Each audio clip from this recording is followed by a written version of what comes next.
লাখো শহীদের রক্তের অক্ষরে লেখা নাম বাংলাদেশ। দীর্ঘ ৯ মাস রক্তক্ষয়ী যুদ্ধের পর ১৯৭১ সালের আজকের এই দিনে আমরা অর্জন করেছি আমাদের স্বাধীন বাংলাদেশকে। প্রিয় দর্শক, আজ ১৬ই ডিসেম্বর ২০২৫ সাল, বিজয়ের ৫৪ বছর।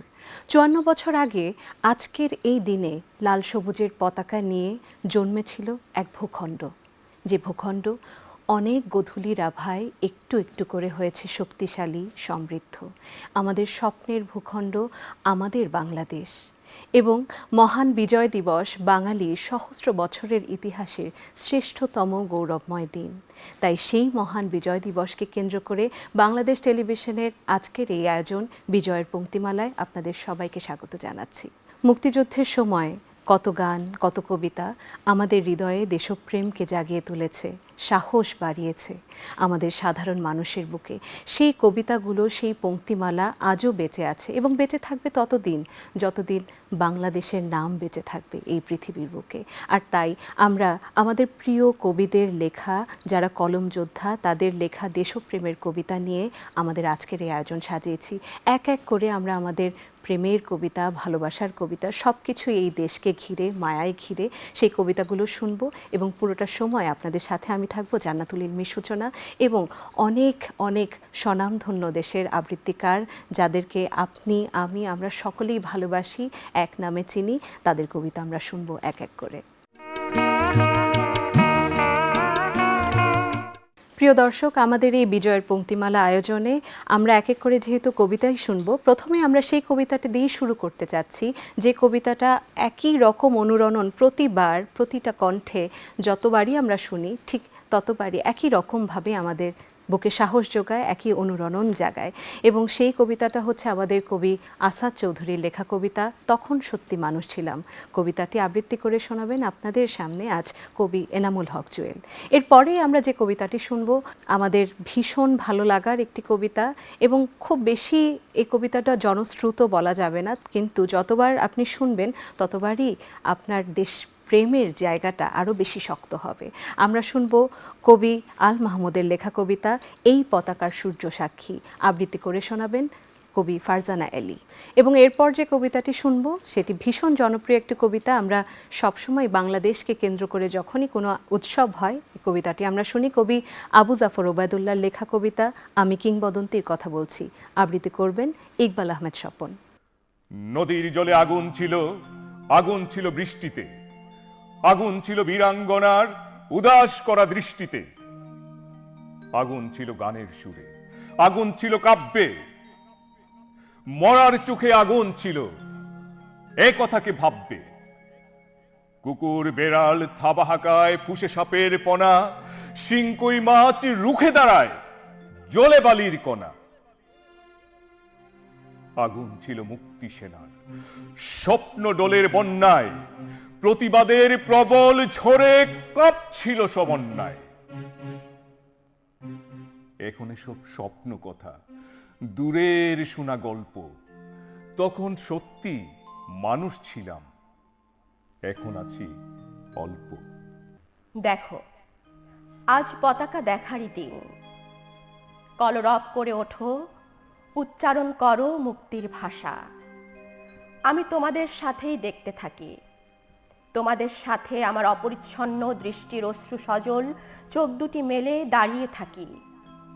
কি লাল সবুজ পতাকার মধ্যে বসে আছে, মনে হয় যেন পৃথিবীর মুক্তিকামী মানুষের রক্তে লোহিত কণায় অঙ্কিত আছে সূর্য।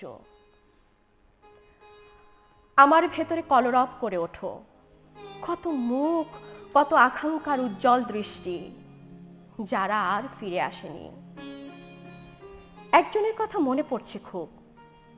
মনতলা স্টেশনের পাশ দিয়ে বামটিয়া বাজারের দিকে চলে গেছে যে পথ, সেখানে ছিল তার ক্যাম্প।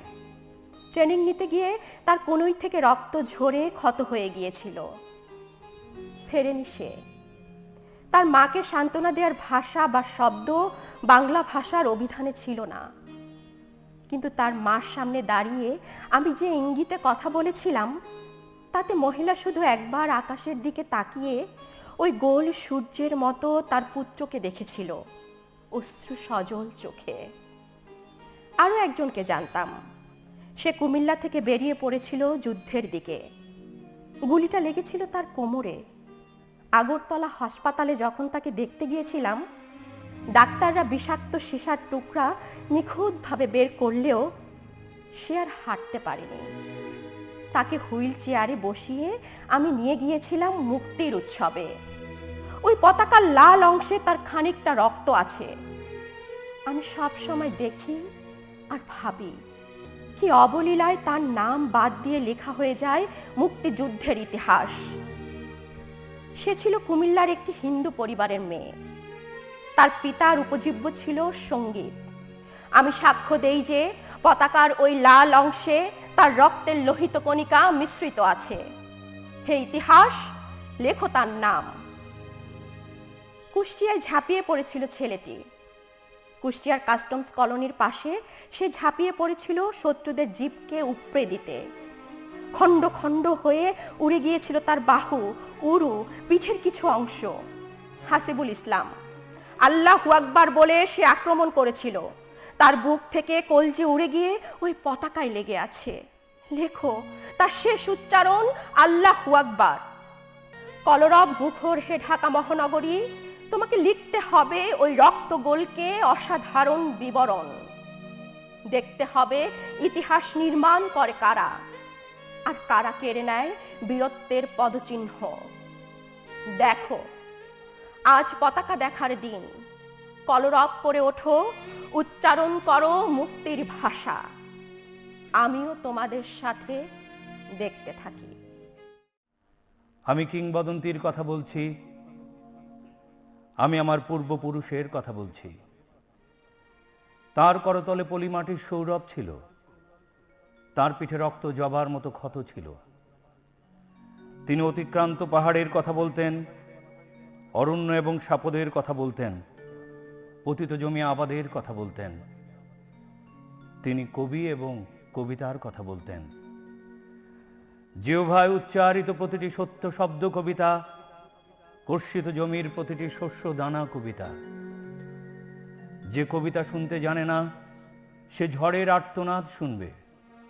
যে কবিতা শুনতে জানে না, সে দিগন্তের অধিকার থেকে বঞ্চিত হবে। যে কবিতা শুনতে জানে না, সে আজন্ম কৃতদাস থেকে যাবে।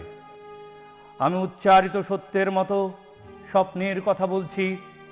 উনুনের আগুনে আলোকিত একটি উজ্জ্বল জানালার কথা বলছি। আমি আমার মায়ের কথা বলছি। তিনি বলতেন, প্রবহমান নদী যে সাঁতার জানে না তাকেও ভাসিয়ে রাখে। যে কবিতা শুনতে জানে না, সে নদীতে ভাসতে পারে না। যে কবিতা শুনতে জানে না, সে মাছের সঙ্গে খেলা করতে পারে না। যে কবিতা শুনতে জানে না, সে মায়ের কোলে শুয়ে গল্প শুনতে পারে না। আমি কিংবদন্তির কথা বলছি। আমি আমার পূর্বপুরুষের কথা বলছি। আমি বিচলিত স্নেহের কথা বলছি। গর্ভবতী বোনের মৃত্যুর কথা বলছি। আমি আমার ভালোবাসার কথা বলছি। ভালোবাসা দিলে মা মরে যায়, যুদ্ধ আসে ভালোবেসে। মায়ের ছেলেরা চলে যায়। আমি আমার ভাইয়ের কথা বলছি। যে কবিতা শুনতে জানে না, সে সন্তানের জন্য মরতে পারে না। যে কবিতা শুনতে জানে না, সে ভালোবেসে যুদ্ধে যেতে পারে না। যে কবিতা শুনতে জানে না, সে সূর্যকে হৃৎপিণ্ডে ধরে রাখতে পারে না। আমি কিংবদন্তির কথা বলছি। আমি আমার পূর্বপুরুষের কথা বলছি।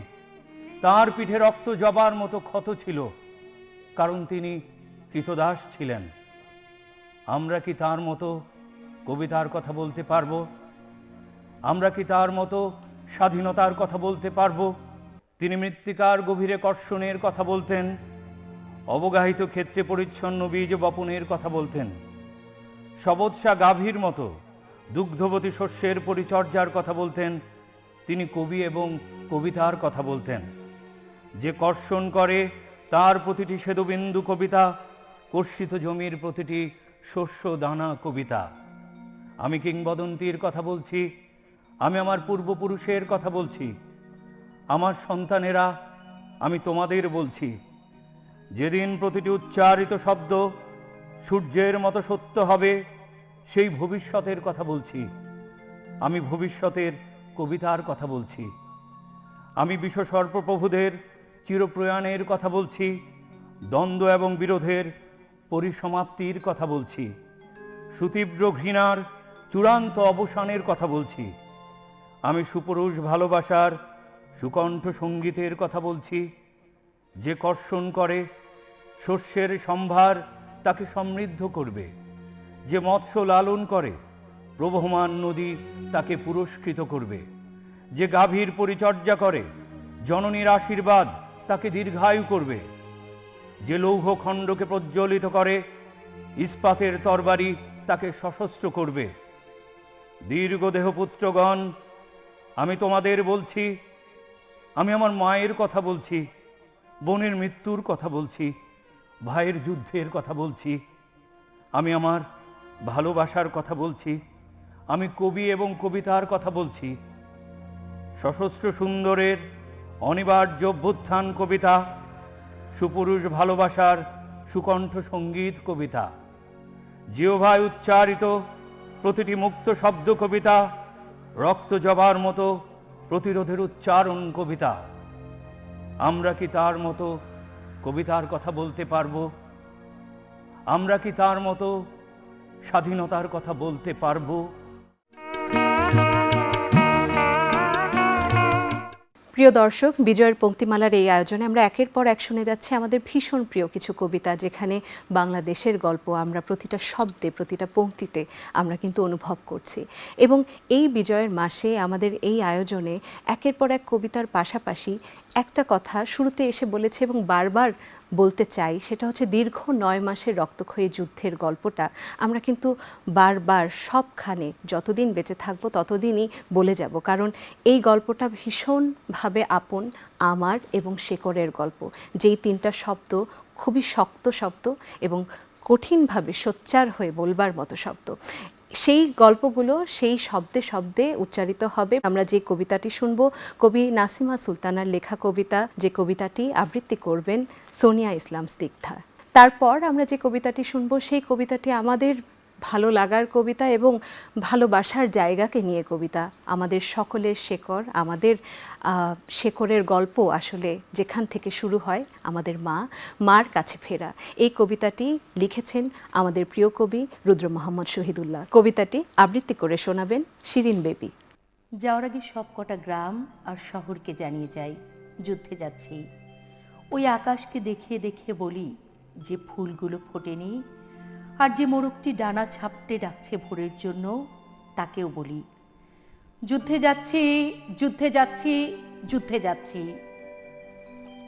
এখন আমার পথের ক্লান্তি ধুলোরা দিন, কচুরিপানার মতো সুবর্ণ স্মৃতিরা শোনাচ্ছে এই শিমুলতলির মাটি, না ঘুমোনো রাত। যুদ্ধে যাচ্ছি।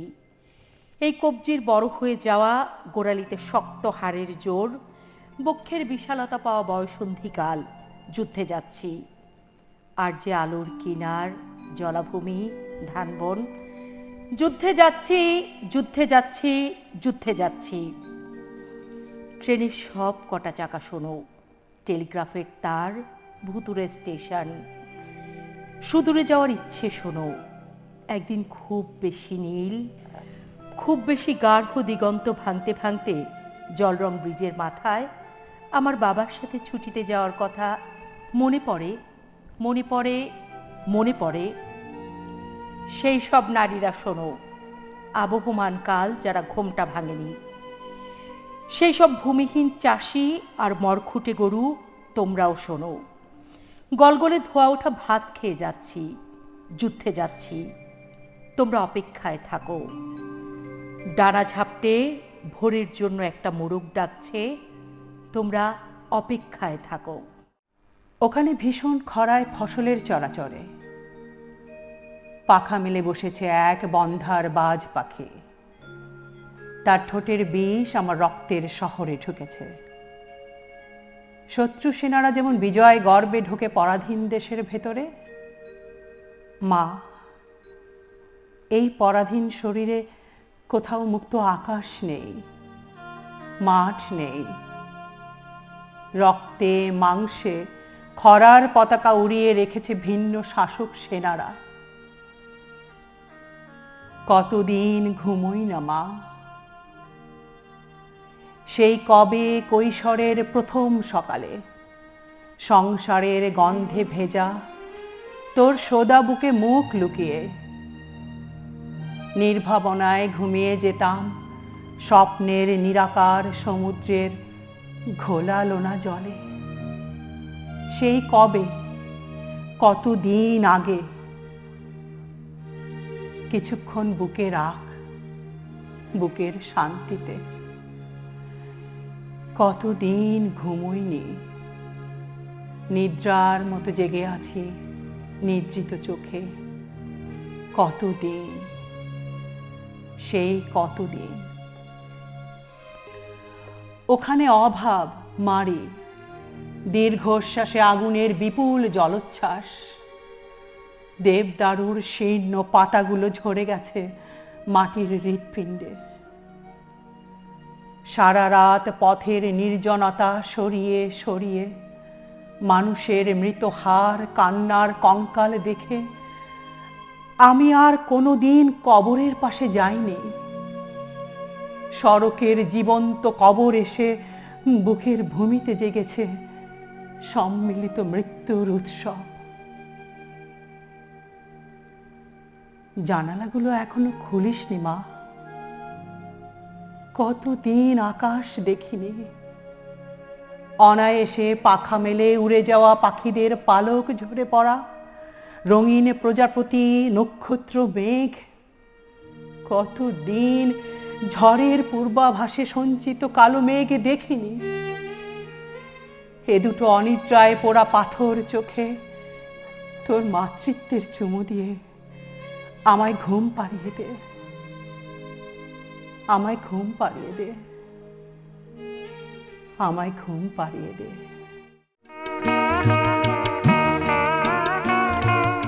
আমরা একের পর এক কবিতা শুনছি, কবিতার ভাষায় ভাসছি। কথায় বলে, যেখানে অনুভূতিরা থেমে যায়, শব্দ হারায়, সেখানে কবিতা কথা বলে। এবং কবিতা আমাদের জীবনের কথা বলে, বাস্তব চিত্রের কথা বলে। ঠিক তেমনি অনুষ্ঠানের এই পর্যায়ে আমরা যে কবিতাটি শুনব, কবি শিকরের লেখা কবিতা মহাকাব্যের প্রথম অধ্যায়। এই কবিতাটি আমাদের মুক্তিযুদ্ধের সময়ে প্রথমবারের মতো আমাদের যুদ্ধ সেনারা যখন দাপটের সাথে পরাজিত করেছিল পাক হানাদার বাহিনীকে, সেই ঘটনাকে অবলম্বন করে প্রতিটা লাইনে সেই ঘটনার ছোঁয়া আমরা পাবো। অবলম্বন করে লেখা কবিতাটি আবৃত্তি করে শোনাবেন শহীদুজ্জামান খান। এরপর আমরা যে কবিতাটি শুনবো আমাদের ভীষণ প্রিয় কবি হেলাল হাফিজের লেখা কবিতা নিষিদ্ধ সম্পাদকীয়, যে কবিতাটি আবৃত্তি করবেন তাসলিমা আক্তার। তারপর আমরা শুনব কবি মুক্তাকিন হাসানের লেখা কবিতা বিজয় মানে, কবিতাটি আবৃত্তি করে শোনাবেন খন্দকার আলী আহমেদ। কামালপুর। উত্তরের দিকে কুয়াশা ভেদ করে দাঁড়িয়ে থাকা এক টুকরো সীমান্ত ভূমি, যেখানে পাক বাহিনী নির্মাণ করেছিল দুর্ভেদ্য দুর্গ, যার প্রতিটি বাংকার মেশিনগান নীর ঘাপটি মেরে বসে থাকত ধৈর্যের বিষ নিয়ে। 1971-এর শেষ ভাগ। বাংলাদেশ তখন আগুনের দরিয়া, আর সেই আগুনকে নিয়ন্ত্রণে আনতে গড়ে ওঠা মুক্তি বাহিনীর মধ্যে অন্যতম জেট ফোর্সের 11 নম্বর সেক্টর।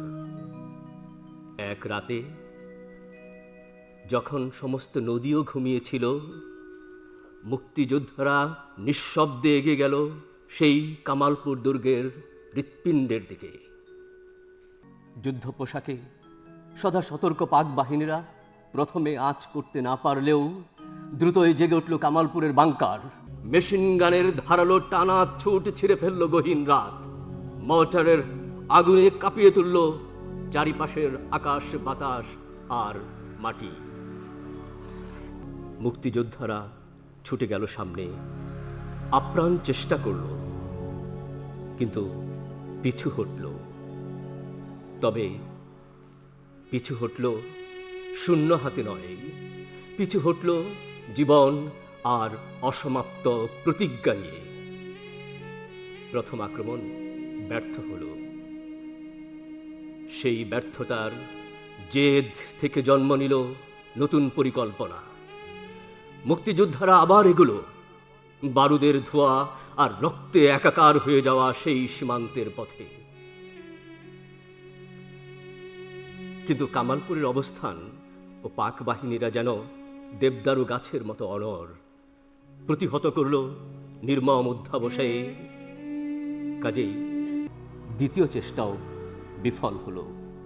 অতঃপর মুক্তিযোদ্ধারা পরাজয়ের শোককে শক্তিতে রূপান্তরিত করে দারুণ বেগে উজ্জীবিত হল, আর নতুন শক্তি যুক্ত হল আক্রমণকারী সেনাদলে।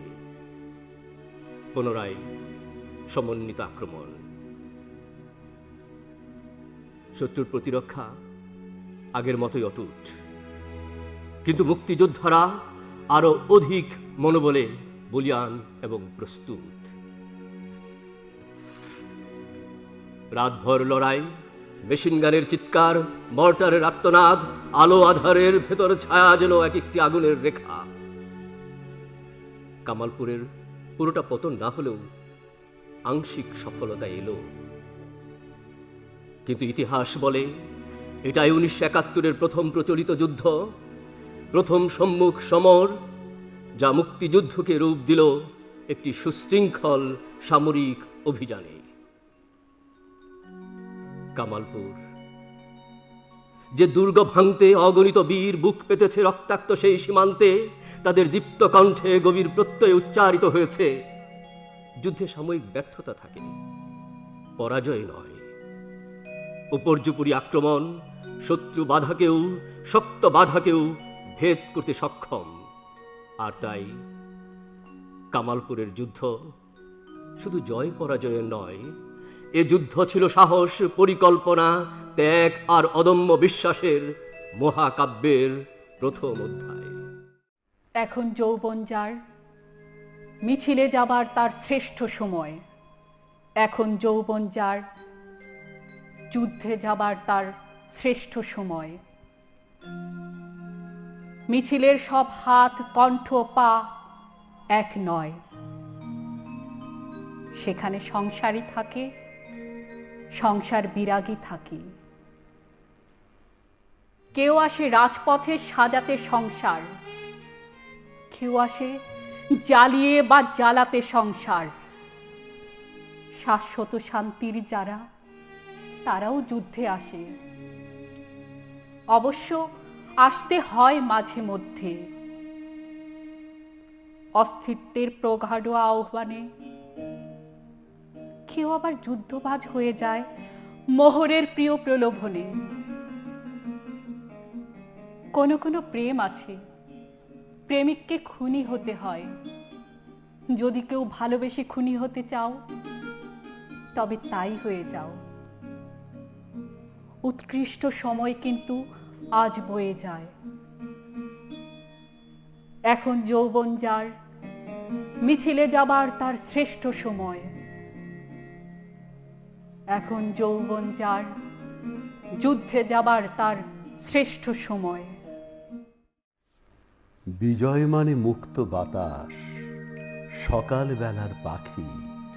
বিজয় মানে সবুজ গাছে পাখির ডাকা ডাকি। বিজয় হলো খোলা জানালা, সকাল বেলার রোদ, দেশ বরেণ্য মুক্তিযোদ্ধার বিদীর্ণ সুখবোধ।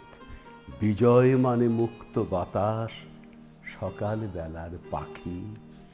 বিজয় মানে রক্তে ধোয়া বীর শহীদের স্মৃতি। বিজয় হলো গুণীর লেখা কবিতা আর গীতি। বিজয় মানে মুক্ত বাতাস, সকাল বেলার পাখি। বিজয় মানে লাল সবুজের একটি পতাকা।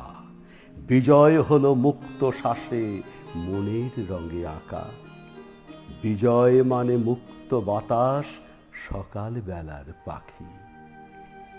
বিজয় মানে শিশির ভেজা সকাল বেলার ফুল। বিজয় হলো পল্লী মায়ের ঝলমলে কানের দুল। বিজয় মানে মুক্ত বাতাস, সকাল বেলার পাখি। বিজয় হলো মায়ের কোলে ছোট্ট শিশুর হাসি। বিজয় মানে বীরঙ্গনার দুঃখ সর্বনাশী। বিজয় মানে মুক্ত মুক্ত বাতাস, সকাল বেলার পাখি। বিজয় মানে পাগলি মায়ের এলোমেলো কেশ, বিজয় হলো 9টি মাসের হাজার কষ্ট ক্লেশ। বিজয় মানে মুক্ত বাতাস, সকাল বেলার পাখি। বিজয় মানে 16ই ডিসেম্বর, মেঘহীন খোলা আকাশ। বিজয় হলো আকাশ জুড়ে স্বাধীনতার বাস। বিজয় মানে মুক্ত বাতাস, সকাল বেলার পাখি। বিজয় হলো মুক্ত বাতাস, সকাল বেলার পাখি।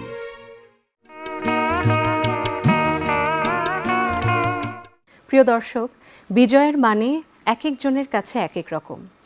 বিজয়ের মানে মুক্ত আকাশে, প্রাণ খোলা বাতাসে, প্রাণ ভরে শ্বাস নেয়া, যার নাম স্বাধীনতা। আজ একটা স্বাধীন ভূখণ্ডে আমরা দাঁড়িয়ে আছি। বিজয়ের মানে আমাদের কাছে স্বাধীনতা, বিজয়ের মানে আমাদের কাছে উল্লাস, বিজয়ের মানে আমাদের কাছে দেশ, দেশপ্রেম, ভালোবাসা, মায়া। এবং সেই রেশ ধরে আমরা এই আয়োজনের, আমি জানি একের পর এক কবিতা আপনারা শুনছেন, আমাদের ভীষণ ভালো লাগছে। একেবারে শেষ পর্যায়ে চলে এসেছি। এ পর্যায়ে স্বাধীনতা, বিজয়, ভালোবাসা, বাংলাদেশ, এই মায়াকে কেন্দ্র করে কবি শামসুর রহমানের লেখা কবিতা স্বাধীনতা তুমি, কবিতাটি আমরা শুনব। কবিতাটি আবৃত্তি করবেন সীমা ইসলাম। এরপর কবি আবু জাফর ওবায়দুল্লাহর লেখা কবিতা কমলের চোখ আবৃত্তি করবেন শাকিলা মতিন মৃদুলা। এবং সবশেষে আমরা শুনব কবি মোহাম্মদ মনিরুজ্জামানের লেখা কবিতা শহীদ স্মরণে, আবৃত্তি করবেন শফিকুল ইসলাম বাহার।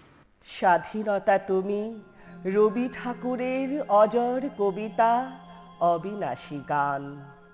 স্বাধীনতা তুমি কাজী নজরুল, ঝাঁকড়া চুলের বাবরি দোলানো মহান পুরুষ, সৃষ্টি সুখের উল্লাসে কাঁপা।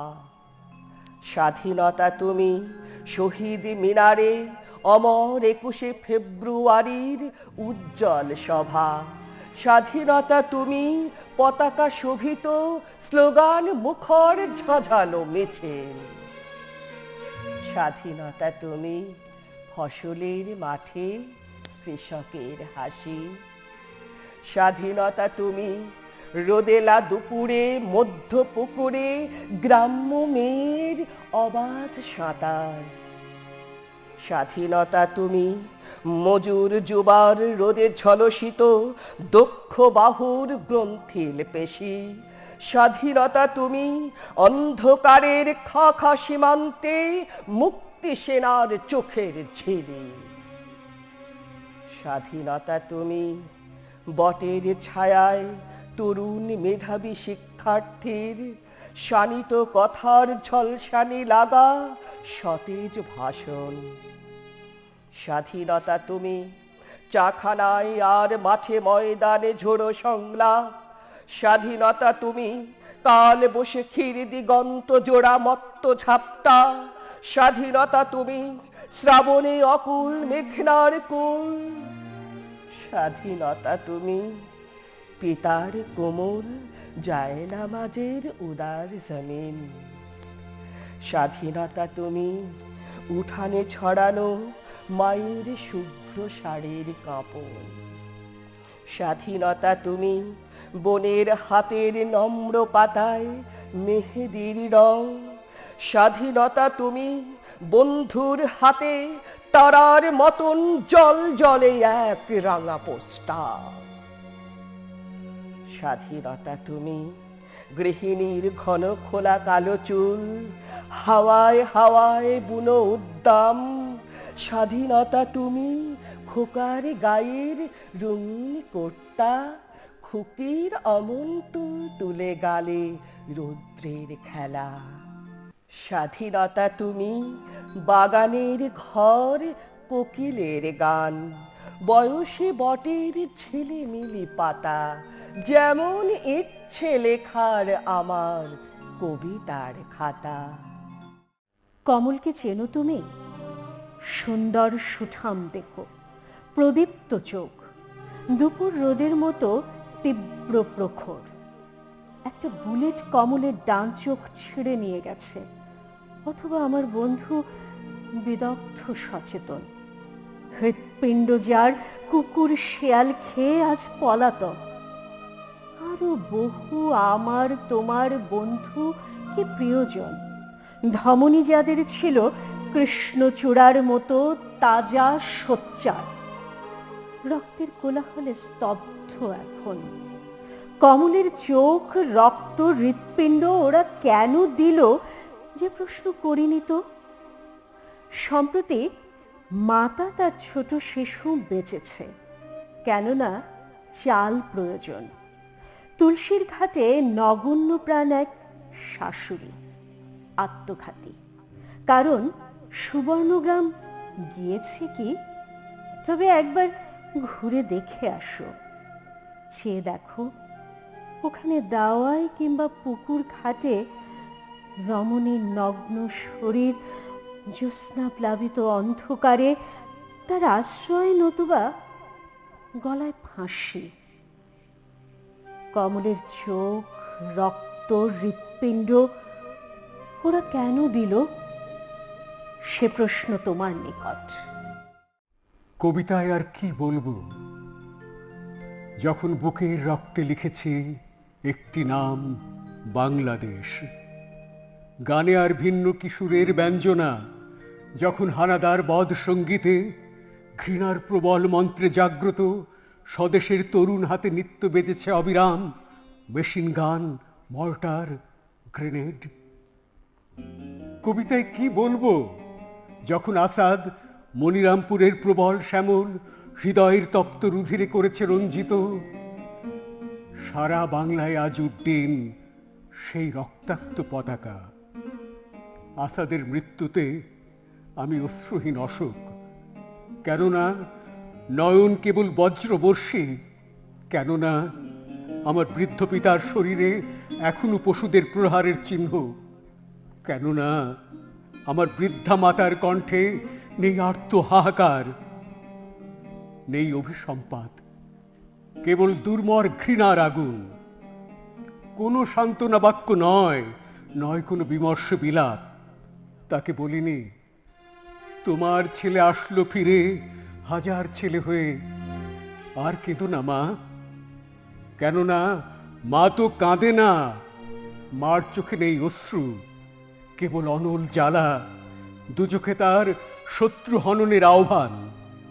আমাদের রক্তধারায় মহৎ কবিতার, সব মহাকাব্যের আদি অনাদি আবেগ, বাংলাদেশ জাগ্রত।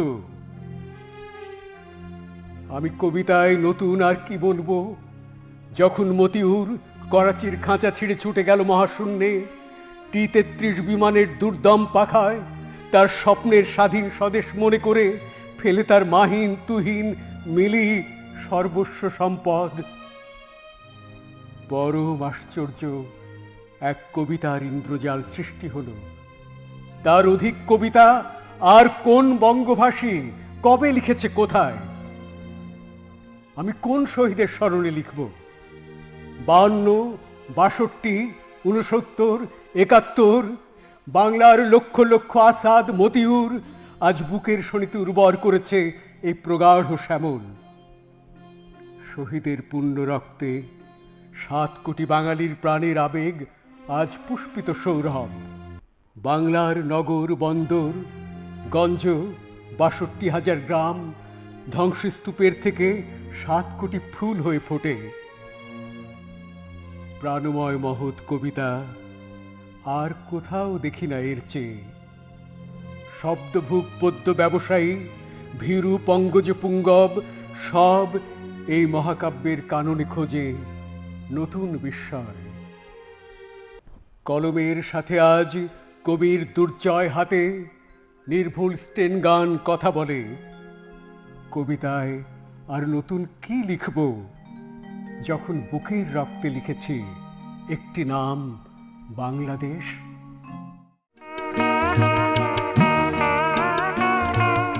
প্রিয় দর্শক, একের পর এক শুনেছি আমাদের ভালো লাগার ভালোবাসার কিছু কবিতা, যেগুলোর প্রতিটি কর্নারে প্রতিটি শব্দে আমাদের দেশের কথা আছে এবং আমাদের কলম যোদ্ধারা, আমাদের কবিরা, তারা বারবার একটি দায়িত্ববোধের কথা বলে গেছেন। সেটি হচ্ছে আসুন বাংলাদেশকে ভালোবাসি, এই দেশকে সমৃদ্ধ করে তুলি। আজ বিজয় দিবসে আমাদের সারা দিন ব্যাপী বিভিন্ন আয়োজন আছে, কিন্তু বিজয় দিবস এই একটা দিনকে ঘিরে না। বিজয় দিবস বিজয়ের আনন্দ, বিজয়ের চেতনা আমাদের প্রতিদিনের প্রতিটি ব্যস্ততায়, প্রতিটি স্বাধীন অনুভূতিতে কিন্তু বারবার অনুরণন জাগায় এবং সেই সাথে এই স্বাধীন দেশকে নিয়ে আমরা স্বপ্ন দেখি। এই স্বাধীন দেশকে নিয়ে স্বপ্ন দেখতে দেখতে সুরে সুরে আমরা গেয়ে উঠি, আমার দু চোখ ভরা স্বপ্ন এ দেশ তোমারই জন্য। মহান বিজয় দিবসের শুভেচ্ছা জানিয়ে টেকনাফ থেকে তেঁতুলিয়ার সকল প্রান্তে বাঙালির হৃদয়ে জেগে উঠুক বিজয়ের আনন্দ, সেই শুভেচ্ছা, সেই আশা কামনা করে আজকের মতো এখানে বিদায় নিচ্ছি বিজয়ের পংক্তিমালা আয়োজন থেকে। সবাই ভালো থাকবেন, সুস্থ থাকবেন।